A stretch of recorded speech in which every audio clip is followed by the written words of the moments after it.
let's just face it, if it wasn't for you, Di Campbell, welcome. But if it wasn't for you, this book club wouldn't even exist. So I'm not sure it should be named after me. However, here we are, returning just in time for Christmas with some suggested reads for people to enjoy throughout the festive season. Oh, honestly, it's been a great year of books for me. Lizzie, I have enjoyed so many. So when it comes to this, you're always waiting, aren't you? I literally am always waiting. I'm like, oh, but I read this book, and now I've read this one, and I just want to tell everyone about them. Start your own book club, I think. I'm going to have to, honestly. Hey, I've got a couple of, I think, really great reads. I'll start with the really, really large one. It's by an author named Bonaventure. It's called Lest They Have Eyes. Now, it's a big fat book. It's a really big book. We're talking 600 odd pages. But when I saw the book, I was intimidated. I'm going to be honest. I thought, I don't think I can do this. I would be. I don't think I can do this. And then I found out that it was also sort of like fantasy, sci-fi, dystopian, and I thought that's not really my genre. But what I love to do at the end of the year is to go, what have been some surprising reads that you read, you read a book and you're like, oh man, I wouldn't have picked that. But I'm so glad I read it. And this was the book for me because I've sort of gotten into that genre now. And I've read a book that, goes into a completely different imaginary world. Now, Bonaventure does this really interesting thing where she takes this world, Earth, but many, many, many, many years on, things have changed completely. And I won't go into how that happens, but it essentially follows the story of, now I'm going to get her name correct. She's a Christian, right? Oh, Bonaventure. Yes. Yeah. And this is what unveils throughout the book, this sort of Christian storyline as well. So it follows the story of Kansas and what... And how she gets involved in something that, she hadn't really planned. Life hadn't been very good, but then all of these things come to town and she becomes a part of it. And as a result, she then gets to, have a community, something she didn't have beforehand. Now, Bonaventure has created this world where there are different types of subsets of humans with different supernatural abilities. And if you're thinking that just sounds a bit too quirky, I don't want to. I'm into quirky. Yeah, well, this is very quirky. And it's kind of the world. She said it's kind of a world where if you could have everything you want and could do anything you want, would this be a utopia? And in some respects, this world does seem that way. But then as you delve deeper into the characters, as you delve deeper into this world, you realise that all is not what it seems. And in fact, they've kind of thrown away this concept of God. And as a result, there's just a few people lingering, asking that question, is there a God? Is there something more for me out there? So even if you could have everything you want, would we still seek? Would it be enough? Yeah, would it be enough? And would we seek a maker?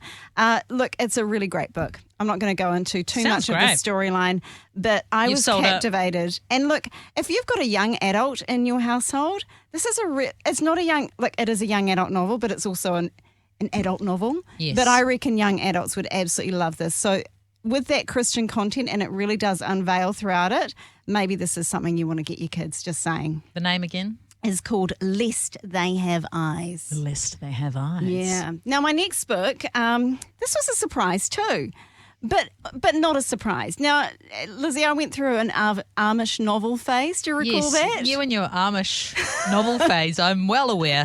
Yeah, anyway, this had an Amish component to it, and I've got to say I just was captivated from the moment I picked this book up. It's called Life and Death and Giants by an author named Ron Rindo.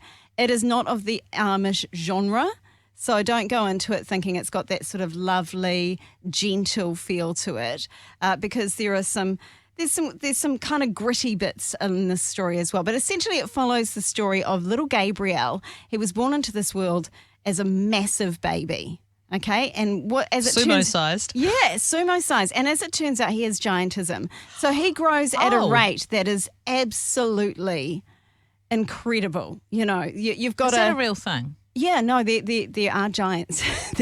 checking. Not many in the world, but there are some reasons for it, some abnormalities or something. I don't want to say that word, but anyway, this young man grows up in this world.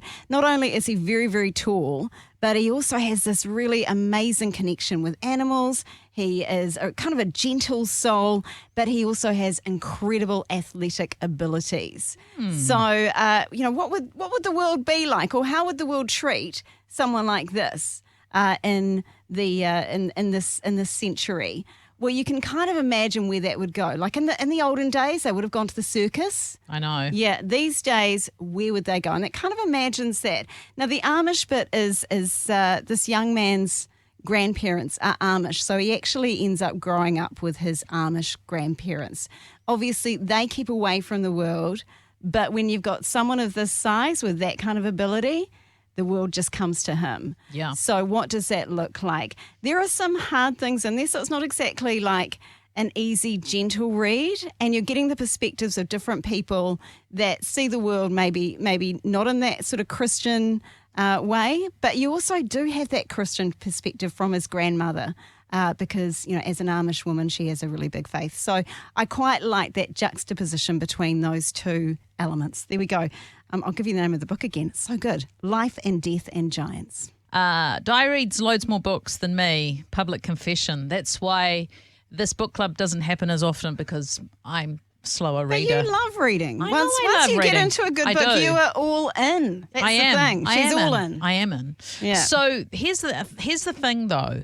I have got a book to recommend, which I'm greatly enjoying, but I felt like I was cheating. But I Why? feel because it's an audio book. Is that cheating? Is that counted as reading? I believe it is. Is it? Yeah, go well, on. I have enjoyed it because I'm very good at not getting around to picking the book up. But lately I've been enjoying some audiobooks. I've allowed myself to go there. I've got over that self-judgment and gone, enjoy the book. Yeah. And for me, if anyone who knows me, I'm a bit of a beach girl. So, like I go to the beach and I put my headphones in and I listen to a book. I might listen to a book when I'm commuting. Sometimes even when I'm out on the broadcast floor and all you lot are charging around talking and I'm doing stuff at my desk. I've got something in my... Do you? Yes. Is that what's going on? Sometimes. Oh, I had no idea. Yeah. All right, then. I mean, yeah, so I'm very focused and then I'm very aware that I laugh or I go, oh, so good. But of course, everybody around us behaves like that, so it's all good. So let me get to the point. The book that I would like to recommend today is called Relaxed Walking with the One Who Is Not Worried About a Thing. Ooh. How's that for a nice name for a book? I like that. It's written by Megan Fate Marsham. She's a speaker, an author, a pastor from California, and she's also a widow. She lost her husband, I don't know, probably in the last few years. She's in her 30s. She lost him in her 30s, and she's the mum of a couple of boys. And so, she starts talking and she says that, and my ears. Straight away. I'm like, oh, this is really interesting. So what's really cool about this book is it's actually based around one of my favourite verses. I would say one of my life verses, which is Proverbs 3, verses 5 and 6. Trust in the Lord with all your heart and lean not on your own understanding. In all your ways acknowledge him and he will direct your paths. So she's narrating the book and she has got a lovely voice. Obviously, you and I, it's all about voices in our job, Diane. If someone's voice isn't pleasant to listen to, you're like, I'm out of here. But she speaks really well. And it's really a book that talks about the good news of the gospel and us accepting the free gift of salvation. She speaks my language, this woman. I feel like if we sat down and had a cuppa, we would be on the same page. She talks very much about how Christians are often trying to work all their Christianity out in their own strength, and they're not actually including God in the process. So you receive the gift of salvation, and then you start going, oh, I've got to be a better Christian. I've got to do this and I've got to do that.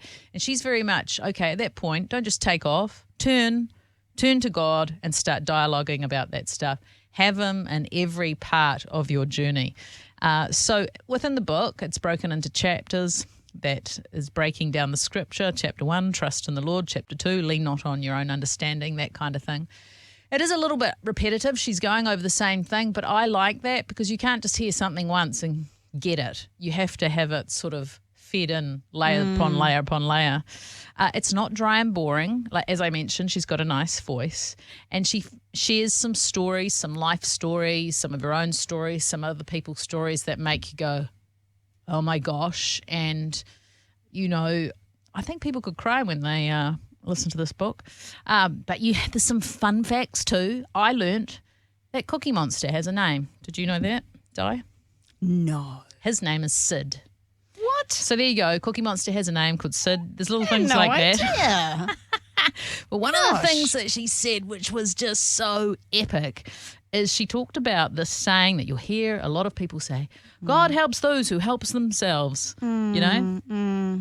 It's not biblical at all. No. Yeah.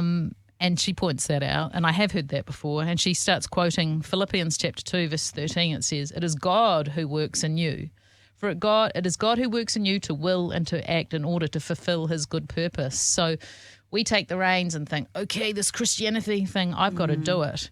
But she's very much about unpacking the fact that it is actually the Holy Spirit working in us. And obviously she's somebody who's walked a difficult path, having lost her husband. And, you know, when you've been through things like that, the rubber hits the road and you find out what faith is really about as opposed to what you just think it's about. I can testify to that in my own life. And it's just a really gentle book. It's really life-giving. And she talks very much about the Christian life as Christ taking over in you. So it is God doing work in us, but it's us allowing him to do the work and creating the space. And it's really about receiving.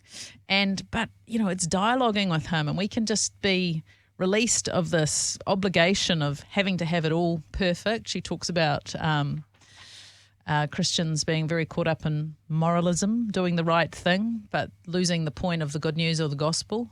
You know, God never said, oh, you have to have it all together and then come to me. No, he said, come as you are, and then he can continue to love us. And she talks also about her sons, like, you know, if they make mistakes, as everybody does, she wants to be the parent who's like, that, you know, you're not going to hide away because, if my mum or dad find out, I'm done. God's not like that. Yeah. You know, and so she wants to be the mother that's there for her kids, and they can come what may, whatever decisions they've made. So I'm really impressed with this woman. It's very freeing, and you might want to listen to the audiobook, but the good news is if you don't, you can actually get the book out yourself. Okay, I need to hear that title again because I'm like, this is one I want to read for sure. It's a long title. Okay. Relaxed Walking with the One Who is Not Worried About a Thing. Like, God's just, I'm chill. You can chill with me. She talks about, like, facing in her own life, like, I have to worry about this because if I don't worry about it, who else will worry about it? That's so and true. that's a process. It's a journey. Megan Fate Marsham, I highly recommend it. And can I just say, you know, you might not be somebody who wants to buy books. You might want to get them from the library. But another thing that I have done over the years, and it doesn't always work, but sometimes it does, if there's a book you're after, you can request the library to get it. Have you ever done that, Di? No. Yeah, and they've got them in. Wow. And they have quite a lot of Christian books, you know. Yeah, okay. And so that's just that's a tip for somebody. You might not have the finances, it might not be in the library, but you can always ask. And they can always give. They can. And if they say no, well, you tried. Yeah. Maybe you can borrow it from a friend. So let's just recap. What were your couple of books? Okay. Bonavin Dyer with Lest They Have Eyes. Life and Death and Giants by Ron Rindo. And my one again, Relaxed Walking with the One Who is Not Worried About a Thing. Megan Fate Marsham. Hey, Di, thanks so much. And thanks for your contribution to the book club this year. Do you think you might be interested in coming back next year? You know it. You know I'm there with bells on. Love it. Thanks, Di.